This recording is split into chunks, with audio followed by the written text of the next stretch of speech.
Now, due to those incidences, what do you think is the best way to respond? If we take, for example, in Britain, there's a lot of Muslims there, and there's a organization called the Runnymede Trust, which their way of combating Islamophobia is through reports. So they had a 20-person report that included 10 Muslims, 10 non-Muslims, and they asked, how does Islamophobia affect you, even as a non-Muslim?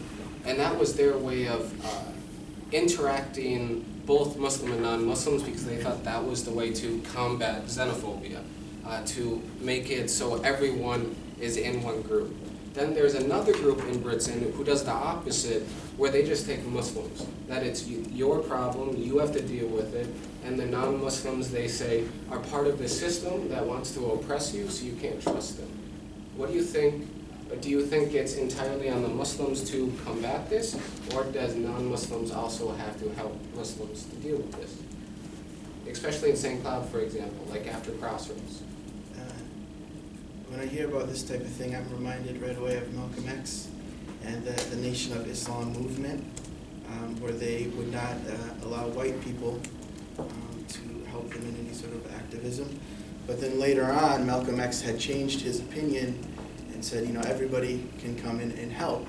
Once he kind of grew up and became more mature and those types of things in his ideology and thinking. And I would agree with that. I think this is something that has to be fought on all levels of society by all people.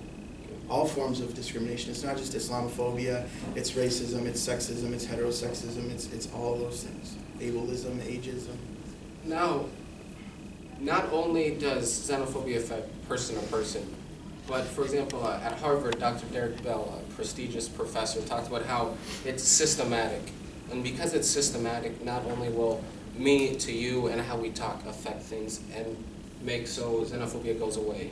He talks about how, for example, there's a mass incarceration rate of African Americans and minorities, and how that has to be taken care of either through some organization like CARE, which goes through laws, which is similar to liberal feminism in a way that goes through government agencies, or there's the opposite, which is a more radical approach, like you mentioned Malcolm X and the UN and genocide charges.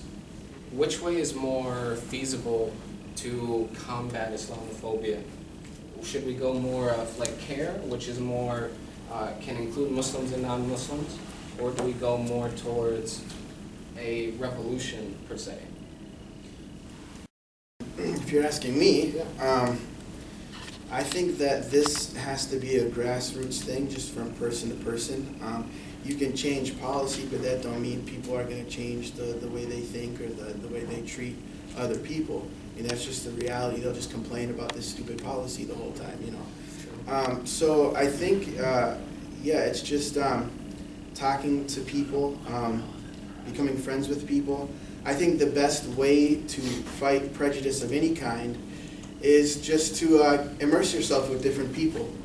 If you don't know any Muslim people or you're not friends with any Muslim people, hey, go to your local, shop or a Middle Eastern shop or something. Try to become friends with somebody. Try to get to know somebody, and then you might learn a lot, and your experience might change your views. And then of course, self-education is always very important. And it's also very important to stand up to Islamophobia if you see it happening in front of you, to report it to agencies like CARE or even the NAACP. They handle that type of stuff. And they are active here in St. Cloud too. And also, let's say someone's just saying a bunch of slurs to somebody, getting in their face and being very mean and disrespectful to them. Maybe you could just simply start small talk with the victim of that harassment and ignore the person. And a lot of times that works very well. If they get threatening or intimidating in any way, the best thing to do is just call law enforcement. And it's good, to talk to your family, to your kids about Islamophobia. Make sure that they report bullying in school. As we know, there was a protest at the Tech High School here in St. Cloud because of Islamophobic bullying that's been happening. I also volunteered and was a teacher's assistant in the ESL class at the Apollo High School for about 6 months as part of one of the classes that I took here at SCSU. And you witness Islamophobic bullying happening, in the hallways, in between classes. So this stuff is real, it happens. The teachers that are good, they do what they can, but they only have so much control in that area. And many of the victims of Islamophobia, they can't stand up to it alone, especially if the perpetrator is in a position of authority, as they often are. So, standing up for other people is very, very important. And know that, these racial slurs, Islamophobic slurs, they often can escalate into violence and even death. So take them seriously. The same people who says a slur the next day might punch somebody. So forth. So I think organizing interfaith groups too is also very important, to bring about a mutual understanding and to show all the similarities that the major world religions have. Most of them have the same core values. They just maybe have different ways of implementing it or thinking about it and that type of thing. So I think those are very important, kind of practical.